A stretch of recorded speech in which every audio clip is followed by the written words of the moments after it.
Okay, welcome to our first gallery talk of the semester through Joliet Junior College, the Fine Arts Department, and the Laura A. Sprague Gallery.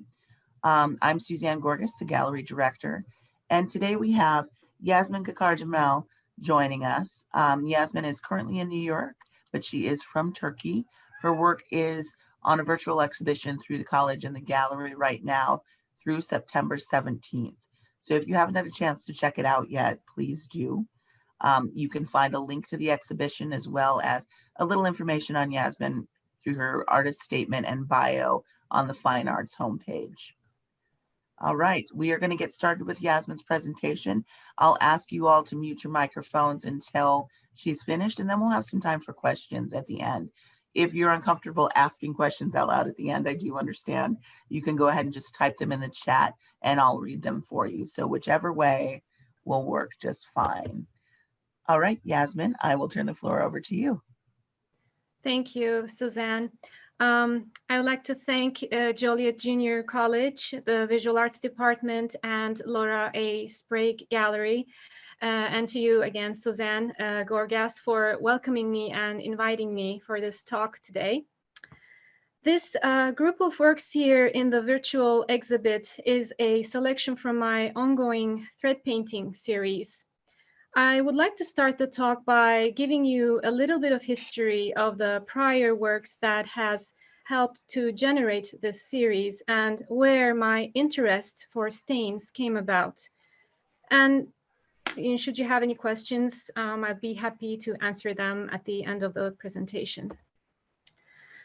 Around the time of completing my grad school in 2004, I was interested in making maps about my physical and inner whereabouts that depicted my journey from Istanbul, Turkey to DeKalb, Illinois. I was interested in the differences and similarities between these territories, weaving their structures with my cultural heritage motifs through paint, patterns, shape, color, and gestures. I like the tapestry-like quality of the works being done without stretchers but hung with grommets. After my move to New York City, while processing the shift in my surroundings and orienting myself there, I went back to working on paintings and drawings on varying sizes. And I was also looking to expand.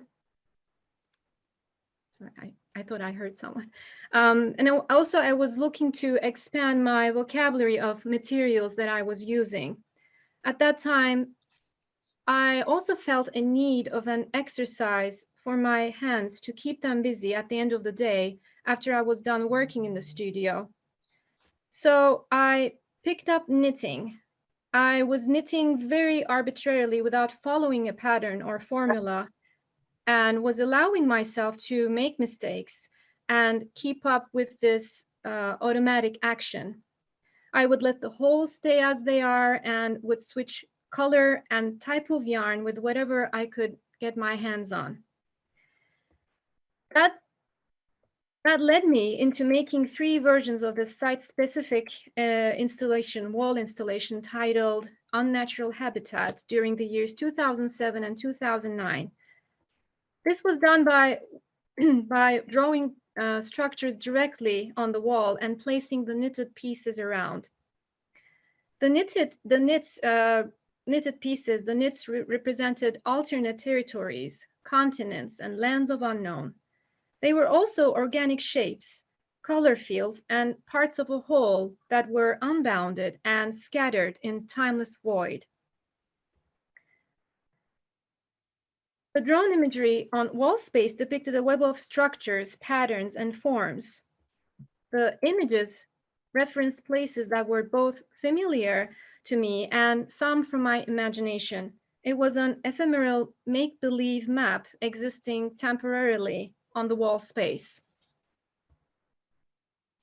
In summer of 2006, I visited the Eastern State Penitentiary. After hearing about the history of the place, noticing the wall peelings, the decay, walking through the fragile state of the structure, the smell of mildew and humidity in the heat of the air, an idea dawned on me. Thinking of the shapes, marks, and textures I saw on the wall peelings and piles of wall paint disintegrating and history dissolving, I had this urge to somehow save remnants like these in my art making and make something with them. But I thought that the source of remnants had to come from my making, from my own history. So I began to use paper palettes when making my paintings and kept making a collection of the palettes. After being used, I cut them into shapes, following the contours and composition of paint slabs, and began incorporating them as a collage material in drawings. I was drawn to the idea of continuous rise and fall of the built environment and the destruction and reconnection. And I also began using discarded wood blocks that were used in fabric printing as stamps to create a basis and make gestural patterns for the works. I used the patterns of free flow stamping as a connecting and dissolving bond between structural elements. Some years later, I was given some fabrics by my family. I'm usually known as the hoarder within family, and so they usually run things by me before throwing away to see if I could make use of it in my art. So I began inheriting and collecting these fabric pieces coming from personal and domestic use, such as handkerchiefs, chemin de tables, table runners, and dinner napkins. But I didn't know what to do with them first. They kept piling up, and these textiles were a new material for me, in between a painting surface like a traditional canvas and a drawing surface like a sheet of paper. Revisiting the idea of saving remnants, I wanted to achieve similar serendipitous paint marks that were occurring on the paper palettes. And then came the idea to use these textiles first as paint rags.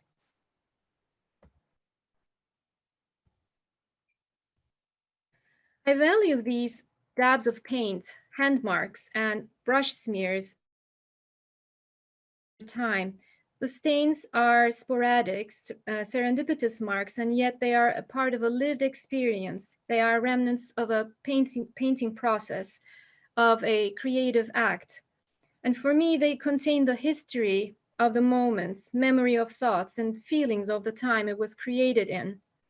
And as in the paper palettes, these paint rags became record keepers. With repurposing them, I am interested in its prior functional identity transform. It is a beginning of a new chapter, and it is fascinating for me to observe how the smeared paint sits on or gets absorbed and fades into the weave of the fabrics. I am influenced by the geometry and gestures in the structures that reside in my surroundings. I see the built environment and nature as perpetually shifting and circulating in a timeless sphere, and I'm driven towards the senses and feelings I get from my surroundings. I try to pay attention to where I'm passing by, travel to, going in and through places like tunnels, corridors, underpasses, and to restaurants, gallery spaces, going for walks, and lately many bike rides, looking up, following where my eye notices, admires, and attracts. I take a note of it by taking photos and also jotting down a word or a feeling that pops in my head. I follow the directional impulses of my eye. I am interested in the juxtapositions of how structures are situated and what is next to what, and the proximity of things and the angles they create.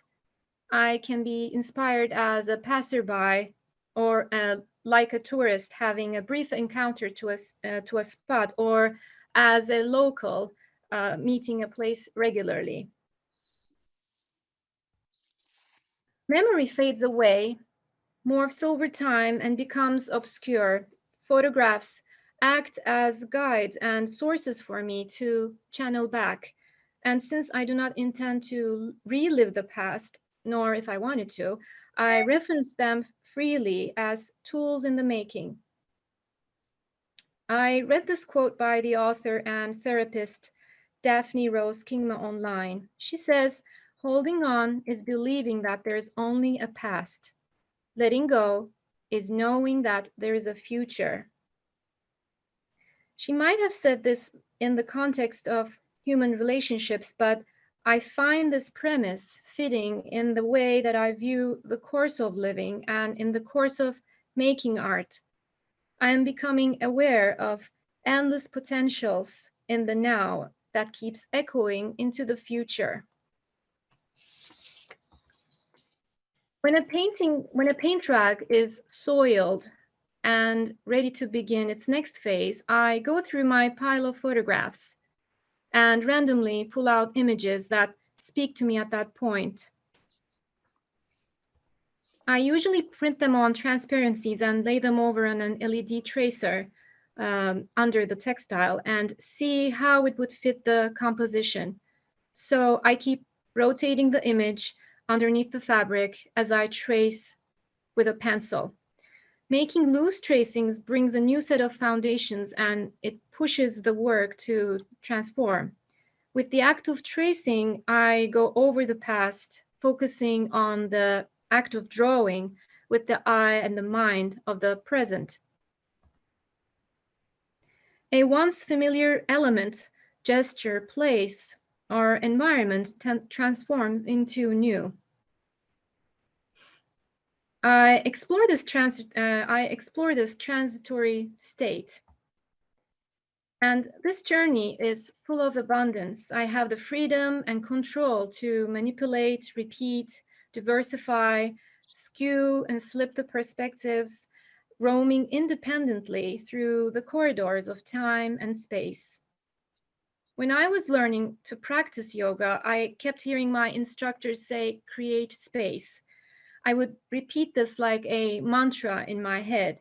For me, it not only meant to create space within the body, but also in the mind. It meant to have a flexible mindset to create space in whatever I'm working on, construct new geometries, and expand upon it. This series became a way for me to reconfigure and liberate space and make new connections in the now between the fabric material, paint stains, and structural elements. My intention is to make each stain, each mark count, give them room to breathe and take up space, let them be, encourage, and accompany them to claim their space. It is important for me to mindfully observe the pool of spaces as they emerge during the embroidery process. I make decisions on the spot as I go, paying attention to what a line does when it comes in contact with the nuanced stain, how it behaves, and see where it leads to. Also, how it changes directions, meanders into paths, and whether it connects to another pattern or form, coalesces or gets broken off. It is like drawing a map of an unknown territory. It reminds me of physical and psychological geographies coming together, colliding, and melting on the same plane. I see the fluidity within the forms and marks, conveying abstract, open-ended routes. Like a stream of consciousness, it flows. And on the surface, the work has a relief-like quality with the little gap between the fabric and the raised embroidered areas. It is remarkable for me to settle there. And here I Here I nestle in the unique, authentic quality and the slow pace of stitching by hand, for it underscores the movement, touch, pressure, and gesture of the hand. It is an intimate relationship. I cherish this intimacy while holding the fabric. Though it is laborsome, I do not rush it, and it feels comforting to me, and it allows me to delve into the process even more. I also seize the tension of the fabric, my fingers pulling, stretching the cloth, the tactile sensory input I receive, and I adapt to the conditions of the fabric with its potential creases and imperfections.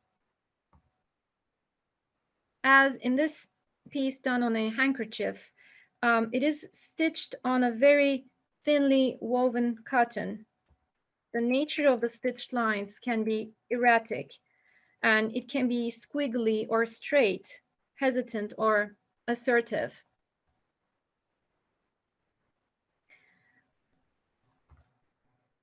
This series picked up momentum during the pandemic due to the fact that I was supervising my son who was remote schooling. While I could not dedicate my time to work in my basement studio as much as I wanted, with the portability of this series, I was able to work from different corners of the of the home, and I made nomadic stations and setups, as seen here on the dining table, kitchen table, den area, bedroom, living room, and through the daily interruptions like snack times, answering questions, doing house chores. I was grateful to be under a roof and able to keep making through this difficult and vulnerable times. During this period, I had a breast cancer diagnosis, and this news intersected with my longing to be with family overseas.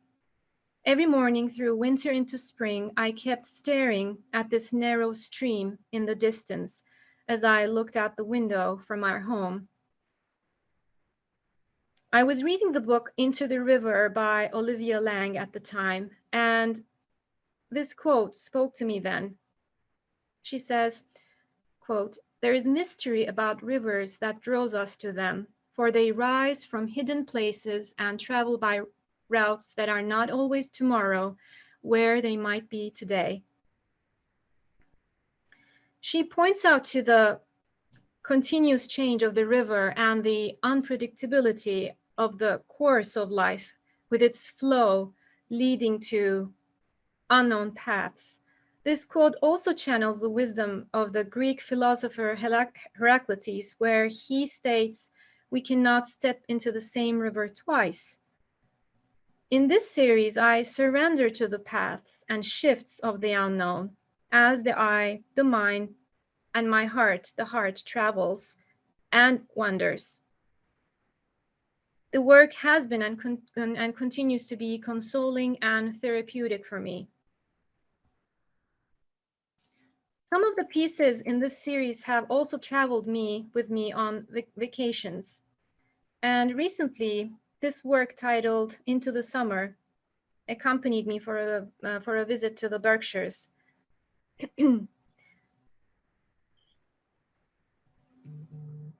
This is the finished version of the work, and I like the portable aspect of these works. Viewing them in different surroundings and contexts can help me see the works with a fresh eye. I evaluate each piece individually within itself, and I approach each composition as an atmosphere where I observe the fragment of places converge and stains. I observe the fragment of places converge with stains and mark making. Every piece comes together, creating its dance in a non-preconceived improvisational way.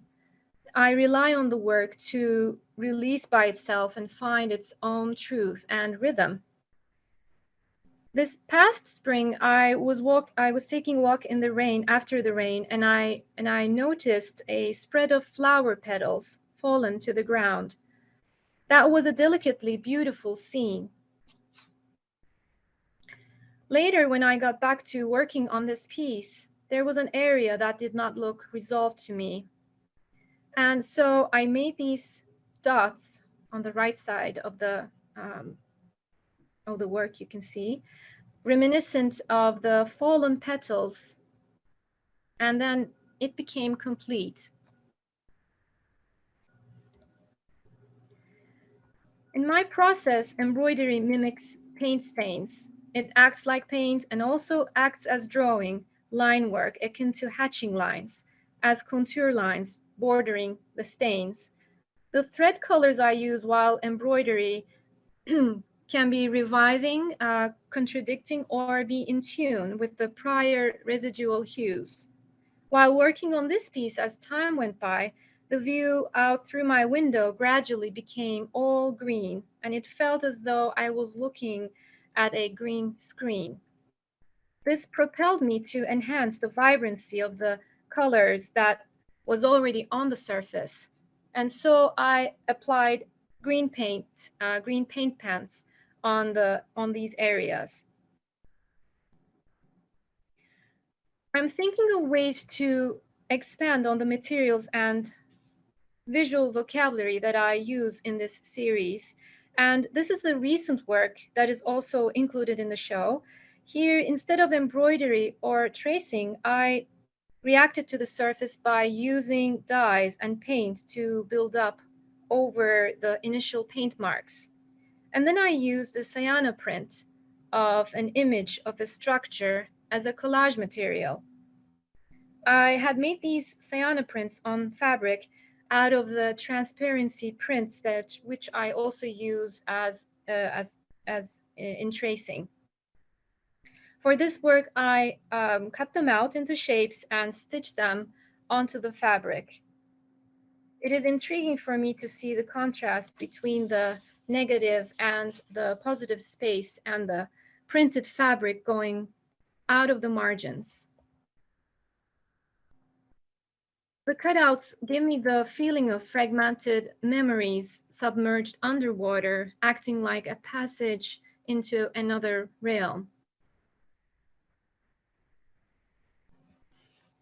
It happens to me often that a melody of a song, a lyric, a rhythm, or a verse in a poem pops in my head and gets me thinking about the pieces that I'm working on.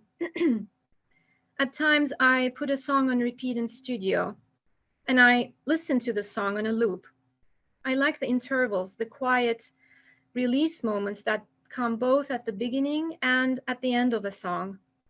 There's this brief ambient comma of anticipation, and then the song picks up again. It finds its rhythm over and over. I titled this exhibition and this work here after the song Windmills of Your Mind, because I find the process of making these works similar to the drifting lyric, the moving rhythm, and the sentimental feel of the song. It reminds me of the ongoingness of life through its pauses and shifts. It feels timeless to me. And with that said, I would like to conclude my presentation by reading you a verse from the lyrics. Like a circle in a spiral, like a wheel within a wheel, never ending or beginning on an ever-spinning reel, as the images unwind, like the circles that you find in the windmills of your mind. English lyrics by Marilyn Bergman, Ellen Bergman, composed by Michel Legrand. And thank you for your attention and listening. Thank you, Yasmin. That was wonderful. I think that we can open the floor for questions now, if you guys have any. Again, feel free to unmute yourselves and ask Yasmin the question directly. Or if you're uncomfortable doing that, you can always put it in the chat and I will read it for you.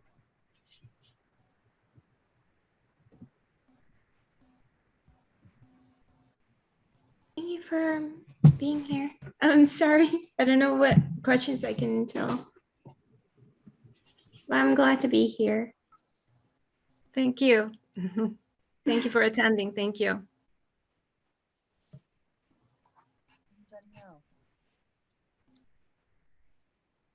Yasemin, I like how you spoke about your relationship with the work, you know, and what it means to you and how it's constantly changing. And with these most recent pieces, you were talking about them traveling with you throughout your house and, you know, even on vacation and trips. Do you think that working on that scale and being able to take it with you makes you more open to making changes on the spot than you would if you were just in your studio? Yeah, thank you for the question. Yeah, I think it depends on the work. Which work. It depends on the feel and the look of the work and on the composition. I have to think of it, you know, evaluate it, you know, seeing the work. But I think it adds to the work in a way that, I mean, I can pick up if I'm let's say within home and if in a different area, and then maybe a color or a shape or something within that environment gets my attention, and maybe it may find its way in the work. And also as in the trips, I think I'm stitching through as I'm the same goes with there being outside when I'm feeling, you know, if it's like a breeze of the wind, or it's a color in nature, or just a movement of the leaves, you know, anything that my eye spots and I can or that can trigger my senses. I can imply it, you know, I can incorporate that in the work. And I've done that, you know, as in I do it time to time, and I think it adds to the work, definitely. Yeah, it becomes more fluid in a way. More fluid, yeah, and then I can form more connections. I think I'm more connected, and there's this, you know, I hold it in my hands. It is very close to me, and then it becomes as though I am embracing the environment, you know, that so it becomes more encompassing in a way. We do have a couple more questions popping up on chat. The first one, are you interested in different materials besides cloth, such as wood, metals like aluminum foil, etc.?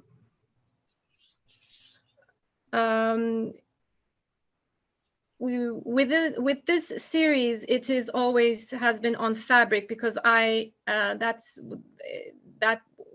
is how this works got to being, you know, were generated from, because I was given those fabrics, and then I wanted to do something with them, and that's how they generated. But and so concurrently, I work on different bodies of work, different series at the same time, and I can borrow materials from different series.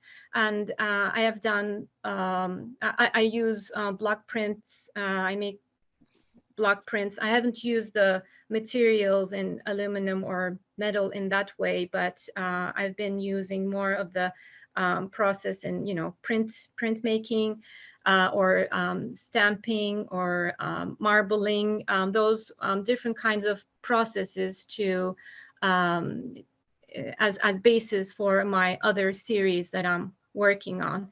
But I've recently actually started working with more making objects, little sculptural pieces that I'm incorporating my paint palettes. And actually I started I'm making those, turning them into objects by using some foams, installation foam and materials like that. And I'm expanding that, expanding on that vocabulary, and seeing, you know, how I could change these two-dimensional, the cutouts into form using different materials. And I'm also have been experimenting with felt, but this is also fabric, but goes with knits and fabric. But yeah. That's great. You answered 2 in 1, because we did have a question saying there is structural aspect to this imagery. Do you see this going towards sculpture? Which you do. You're starting to work on that, it sounds like. Let's see. What made you choose the materials you used for each piece? And do you start your project with an idea in mind, or does the theme idea present itself to you in the process? What materials do I use in the for this series? The materials I use has been the residues from I mean the paint smears. I use them as paint rags. These fabrics, first I use them as paint rags, so that's my material to start with, and then I just use threads on top. But so I'm thinking of expanding, and I've been started using Sayana print on fabric, which actually also comes because I have been using printing these works in transparencies, and those transparencies actually I wanted to make another use of those transparencies, transparency prints of the photographic images. So can you see me? Okay.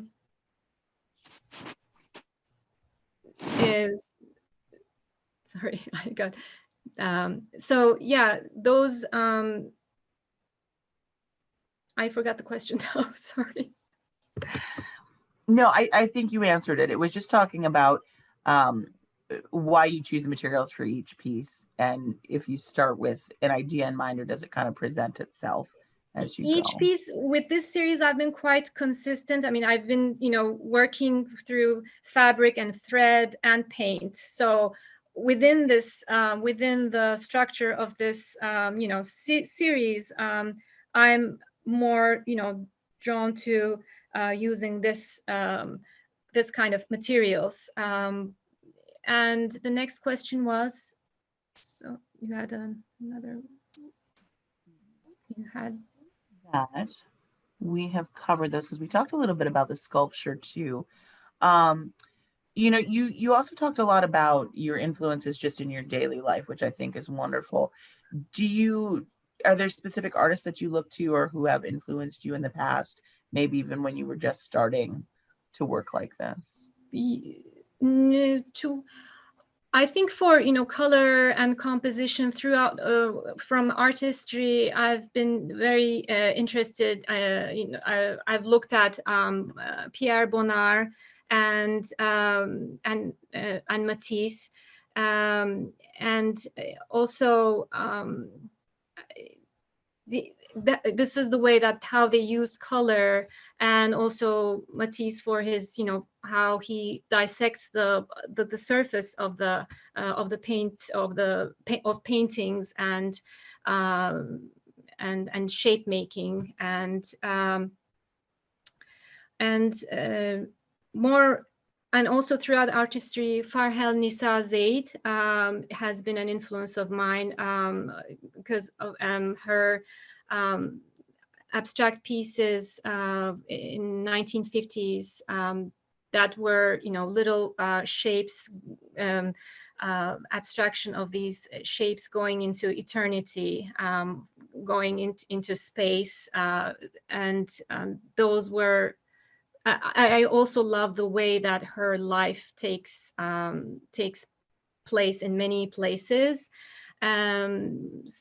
just as Etel Adnan. That's how she also has been traveling, and her work has picked up tradition and modernism, and how she relates her feelings into everything that she does.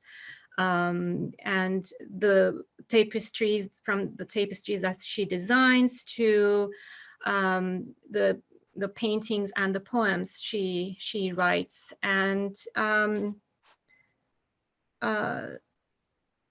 also I want to, yeah, I've seen some portraiture work of Gheta Bratescu, Romanian artist, and I think a couple of years ago I came across her work in MoMA, and I was fascinated. There were 3 pieces on display, and they were done stitched works on fabric, and that she calls them portraits, I think. And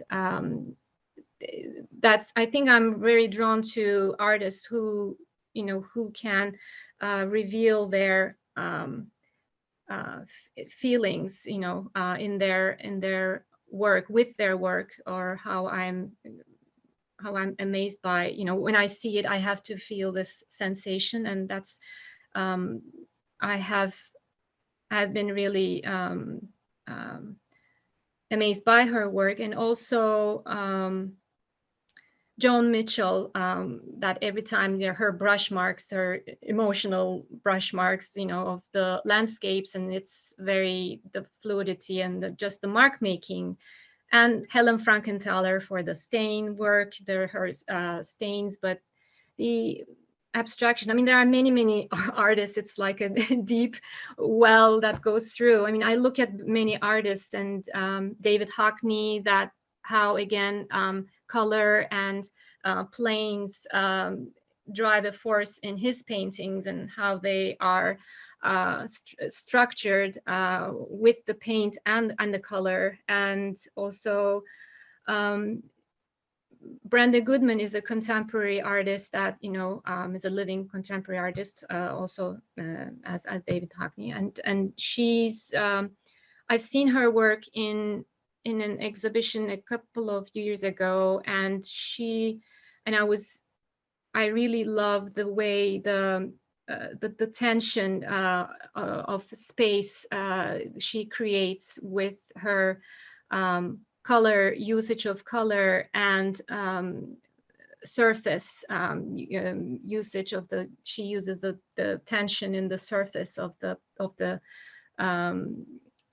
paintings. And I was blown away by her work. I saw, yeah, about 2 years ago, and she just that surface and spatial tension, yeah, has been very amazing to witness. And also it's not just painters, or there's a sculptor, Kathy Butterly. I've recently seen her work on site. I had the chance to see it, and it was remarkable. Her ceramic pieces are just this amorphic, you know, fluid forms of color, and it looks like paint to me. And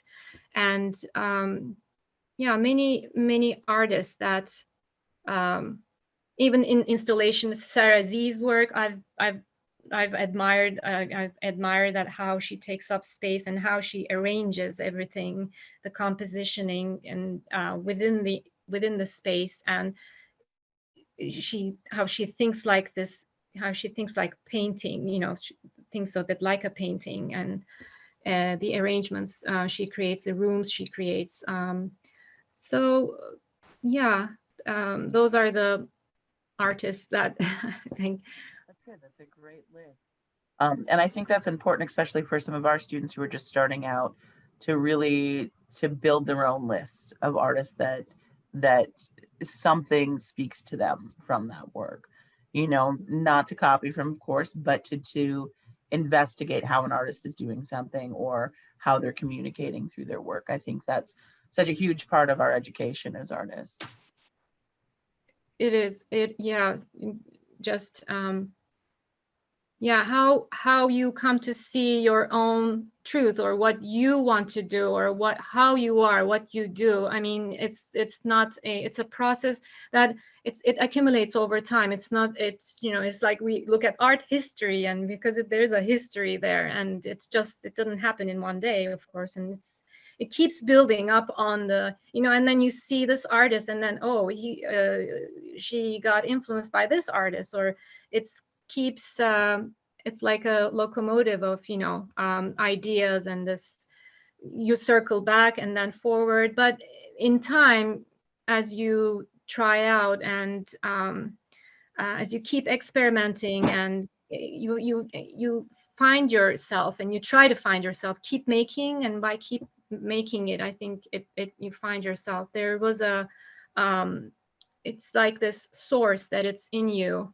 And I think Spanish architect Santiago Calatrava, he said, there, he had a quote about it, like, or artist having a source that it's within you, and then once you keep making it, that will that comes out, and you can find your true, you know, see your true potential through making, and the more making, it becomes more honest, and authentic. I think we have a few more minutes for questions if anybody has any more. Again, you can go ahead and ask Yasemin directly, or write it in the chat and I will read it for you. Yasemin, while we wait on that, is there one piece of advice you would give to beginning art students? One thing you wish you had known when you were just starting out, or wish you had thought about? Just keep making. Yes. Yeah. Just if there is one sentence, and keep making, and it doesn't matter if it's right, wrong. Just self-doubt is great, and there will, of course, everybody, you know, and by making more and more and more, and it happens, or it doesn't happen, and then, you know, it happens again, or, you know, just cycle. Don't be stuck in the failures, and just accept them as your earnings, you know, and they will, it will benefit you in the end. And then you see, it happens to me. I think about an idea, and it's very, you know, I let it go, and over time, years later, I go back to that idea, and then it's interesting that you look at it from a different perspective too. It's just, you know, trust in the process.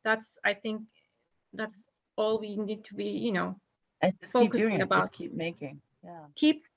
Keep making, and the answer is in the work, or in you, actually. But it's, you know, knowing ourselves is the, you know, greatest accomplishment. You know, it has to, and it comes from doing more, and making more, and hopefully, you know, it's not there. There's no one line that, oh, okay, I'm there, you know. So just keep making. Yes. Yes. There's never an end point to that. It just keeps growing. Yeah. Perfect. Yeah. And I think that's, oh, it looks like we do have another question. Should every drawing or piece of work have an emotional aspect? No, I mean, should have an emotional, I mean, it's a very, for me, yes, it just, with it's not separable from the mind. I think that's how I approach the work, or because it's like a one thing for me. I mean, in my works, it is. I mean, in some other artist work, it might be different, but this is the way that I think I can be more honest if I am me with my emotions and my concept, you know, they combine, and so I can relate to it more. And once I relate to it more, once I'm comfortable with it, I think it takes me to a different place, and it is more approachable, or that's how I see from my point I of view. think that component isn't always a conscious choice. It's just something that is there in our work, whether we intend it or not. You know, it's nearly impossible to take that out, because that's sort of what art is. We always start, or we often start with an idea in mind of what content we want to put into that work, but usually something else comes out of it, you know, and it's that feedback from everything that's going on in your life, the world around you, you know, that kind of channels through you into the work. And that's how you have a voice, right? You are the artist, and it's your voice. And what is the voice without your thoughts and emotions? And it's like combined, and it's something inherent, you know, in you, you know, it's in the way in your being, you know. So well, other people can see that's different. It's a different, you know, aspect, you know, different thing to be able, you know, for others to relate to your work. It's another thing, but yeah, it has to be together, as you said. And I think that's true too, because, you know, even in your materials, you see that, and those are choices that you're making, taking, you know, the handkerchiefs and the pieces of fabric from your family. So that has another emotional attachment. So it's not just the image making itself, it's what you're putting those images on too that comes through. I'm kind of trying to, we have a student that came in a little late that was asking about your canvases, so I'm going to lead back into that conversation about your materials and selection of those. But you know, those are just as important almost as the images. You know, they're that emotional touchstone and that personal base for those. Yes. Yeah, some of the handkerchiefs, a couple of them were on handkerchiefs, and actually they were my grandfather's. And it is emotion, you know, it gives us sentimental, you know, feeling, you know, and I'm glad that it transforms, you know, it still lives. It's, you know, it's not discarded, and it lives through this way. But some of them, okay, you say dinner napkin, you know, what's the value in the dinner napkin? But there is a value, there's domestic value. I mean, maybe personally, it was my grandfather's, you know, handkerchief, and with the others, maybe I don't feel that connected, maybe some of the other fabric pieces, but I am getting connected as I'm holding and touching, and, you know, as I'm stitching and going over stuff, you know, the daily global news and news and home, you know, the environments I'm in, and you know, it just gets absorbed in the work. Absolutely. And I think that's true of the objects too. I mean, it's kind of like the Velveteen Rabbit theory, all of that life that's lived with that object and through that object. You can think of the napkins as they're imbued by the family dinners, you know, that were there, or all of that is kind of contained in that object too. Yeah. Yeah. Okay. So if we don't have any more questions, I think that is a good place to end for today. Yasemin, thank you again so much for being here. We really enjoyed speaking with you today. And hopefully everyone has had the chance to see her show already. If not, it is up through the 17th. All you need to do is go to the Fine Arts homepage, and you will find a link to the work and her artist statement and bio there as well. We've got a lot of thank yous coming in on the comments to you as well. Thank you to everyone, all of you, to the college, and to you personally, to Suzanne, to you, for having me, for your attention, and seeing the show, inviting me for the talk again, and being here, everyone. Thank you.